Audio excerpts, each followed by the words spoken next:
ಪುನರ್ರಚನೆ ಆಗಲಿ ಅಥವಾ ನಾಯಕತ್ವ ಬದಲಾವಣೆ ಎರಡೂ ಬೇರೆ ಬೇರೆ ವಿಷಯ ಆದರೂ ಕೂಡ ಈ ರೀತಿಯ ಗೊಂದಲಗಳು ಮುಂದುವರೆದ್ರೆ ಪಕ್ಷಕ್ಕೆ ಎಲ್ಲೋ ಒಂದು ಕಡೆ ಮುಂದಿನ ದಿನಗಳಲ್ಲಿ ಅಡೆತಡೆ ಆಗ್ಬೋದು. ಈಗಾಗಲೇ ನಾವು ಬಿಹಾರ ಚುನಾವಣೆಯನ್ನು ಕಾಂಗ್ರೆಸ್ ಕಳ್ಕೊಂಡಿದೆ ಅಂಥೇಳಿ ಸಾಕಷ್ಟು ಆತಂಕದಲ್ಲಿ ಹೈಕಮಾಂಡ್ ಇದೆ. ಸೊ ಇಂಥ ಸಂದರ್ಭದಲ್ಲಿ ಕರ್ನಾಟಕ ಒಂದು ಸಾಲಿಡ್ ಆದಂಥ ಒಂದು ಬೇಸ್ ಇರುವಂಥ ಕಾಂಗ್ರೆಸ್ಗೆ ಇರುವಂಥ ಸ್ಥಳ. ಇಂಥ ಸಂದರ್ಭದಲ್ಲಿ ಒಂದು ನಿರ್ಧಾರ ಮಾಡುವಂಥದ್ದು ಅಥವಾ ಒಂದು ಸ್ಪಷ್ಟತೆಯನ್ನು ಕೊಡುವಂಥದ್ದು ಕಾರ್ಯಕರ್ತರ ದೃಷ್ಟಿಯಿಂದ ಒಳ್ಳೆಯದಲ್ವಾ?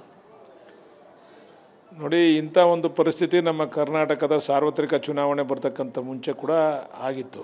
ಉತ್ತರ ಪ್ರದೇಶ ಚುನಾವಣೆ ಆಗಿ ಉತ್ತರ ಪ್ರದೇಶದಲ್ಲಿ BJP ಸಂಪೂರ್ಣವಾಗಿ ಗೆದ್ದಿತ್ತು. ಆ ಸಂದರ್ಭದಲ್ಲಿ ಇಲ್ಲಿರ್ತಕ್ಕಂಥ BJPಗರು ಕೂಡ ನಾವು ರಿನ್ಯೂವಲ್ ಆಗಿಬಿಡ್ತೀವಿ, ನಮಗೆ ನೋಡಿ ಉತ್ತರ ಪ್ರದೇಶದಲ್ಲಿ ಹಿಂಗೆ ಬಂದಿದೆ ಅಂಥೇಳಿ ಭಾಳ ಎದೆ ತಟ್ಕೊಂಡು ಬೆನ್ನು ತಟ್ಕೊಂಡು ಓಡಾಡ್ತಿದ್ರು. ಆದರೆ ತೀರ್ಪು ಏನಾಯಿತು?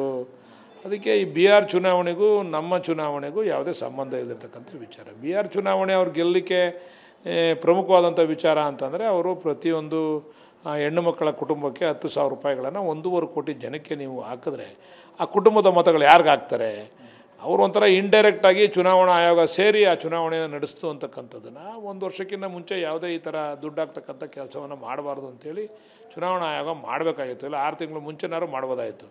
ನೀವು ದುಡ್ಡು ಹಾಕ್ಬಿಟ್ಟು ಚುನಾವಣೆ ಘೋಷಣೆ ಮಾಡಿದ್ರೆ ಯಾವ ರೀತಿ ಅದು ನಮ್ಗೆ ಅನುಕೂಲ ಆಗ್ತದೆ ಅಂತ ನಾವು ವಿಶ್ಲೇಷಣೆ ಮಾಡೋಣ. ಅದರಿಂದ ಅದಕ್ಕೂ ಇದಕ್ಕೂ ಸಂಬಂಧ ಇರತಕ್ಕಂಥ ವಿಚಾರ ಒಂದು. ಎರಡನೇದೇನೆಂದರೆ ನೋಡ್ರಿ, ಸಿದ್ದರಾಮಣ್ಣ ಮತ್ತು DK ಶಿವಕುಮಾರ್ ಅವರಿಬ್ಬರು ಕೂಡ ಪ್ರಬಲವಾದ ನಾಯಕರು ನಮ್ಮ ಪಕ್ಷದಲ್ಲಿ.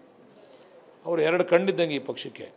ಯಾವ ಕಣ್ಣಿಗೆ ತೊಂದರೆ ಆದರೂ ಕೂಡ ಪಕ್ಷಕ್ಕೆ ಹಾನಿ ಆಗ್ತದೆ. ಅದಕ್ಕೆ ಅದನ್ನು ಸಮರ್ಥವಾಗಿ ಹೈಕಮಾಂಡು ಕೂತು ಚರ್ಚೆ ಮಾಡಿ ಪಕ್ಷಕ್ಕೆ ಹಾನಿ ಆಗದೇ ಇರತಕ್ಕಂಥ ರೀತಿಯಲ್ಲಿ ತೀರ್ಮಾನ ತಗೋಬೇಕು ಅಂತಕ್ಕಂಥದ್ದು ನನ್ನ ವೈಯಕ್ತಿಕವಾದಂಥ ಅಭಿಪ್ರಾಯ. ಅಂದರೆ ಆತುರದಲ್ಲಿ ನಿರ್ಧಾರ ಮಾಡೋದಕ್ಕಿಂತ ಇನ್ನೊಂದಷ್ಟು ಕಾಲಾವಕಾಶ ತೆಗೆದುಕೊಂಡು ಯಾವ್ದು ನಿರ್ಧಾರ ಮಾಡೋದು ಒಳ್ಳೇದು ಅಂತೀರಾ? ಕಾಲಾವಕಾಶದ ಪ್ರಶ್ನೆ ಅಲ್ಲ, ಇಲ್ಲಿ ಇಬ್ಬರು ಬೇಕು ನಮಗೆ. ಇಬ್ಬರು ಅವಶ್ಯಕತೆ ಈ ಕಾಂಗ್ರೆಸ್ ಪಕ್ಷಕ್ಕಿದೆ. ಇಲ್ಲಿ ಇಬ್ಬರನ್ನ ಯಾರನ್ನೂ ಕಳ್ಕೊಳ್ಳೋಕ್ಕೆ ತಯಾರಿಲ್ಲ. ಕಾಂಗ್ರೆಸ್ ಪಕ್ಷ ತಳ್ಕೊಂಡ್ರು ತೊಂದರೆ. ಅದರಿಂದ ಅದನ್ನು ಆ ಥರ ಮಾಡ್ತಾರೋ, ನಾಳಿಕೆ ಮಾಡ್ತಾರೋ, ನಾಡ್ದು ಮಾಡ್ತಾರೋ ಅಷ್ಟೊಂದು ನಾನು ಹೇಳಲಿಕ್ಕಾಗಲ್ಲ. ಬಟ್ ಎಲ್ಲರನ್ನೂ ವಿಶ್ವಾಸಕ್ಕೆ ತೊಗೊಂಡು ಇಬ್ಬರನ್ನೂ ಕೂಡ ಎಲ್ಲ ಮುಖಂಡರುಗಳು, ಇವರಿಬ್ಬರೇ ಅಂತಲ್ಲ, ಬೇರೆಯವರು ಕೂಡ ಪ್ರಮುಖವಾದಂಥ ನಾಯಕರುಗಳಿದ್ದಾರೆ. ಮಂತ್ರಿಗಳಲ್ಲಿ ಸೀನಿಯರ್ ಮಿನಿಸ್ಟರ್ಸ್ಗಳಿದ್ದಾರೆ ಭಾಳಷ್ಟು. ಮಾಜಿ KPCC ಅಧ್ಯಕ್ಷರಾಗಿದ್ದಂಥವರು ಪರಮೇಶ್ವರ್ ಅವರು ಇರ್ಬೋದು, MB ಪಾಟೀಲ್ ಅವರು ಇರ್ಬೋದು, HK ಪಾಟೀಲ್ ಇರ್ಬೋದು, ನಮ್ಮ ಸತೀಶ್ ಜಾರಕಿಹೊಳಿ ಅವರು ಇರ್ಬೋದು, ಎಲ್ಲ ಪ್ರಮುಖವಾದಂಥ ನಾಯಕರುಗಳಿದ್ದಾರೆ. ಅವ್ರ ಹತ್ರ ಎಲ್ಲ ಕೂತ್ಕೊಂಡು ಚರ್ಚೆ ಮಾಡಿ ಪಕ್ಷಕ್ಕೆ ಹಾನಿ ಆಗದೇ ಇರತಕ್ಕಂಥ ರೀತಿಯಲ್ಲಿ ತೀರ್ಮಾನ ತಗೊಳ್ಳೋದು ಉತ್ತಮ.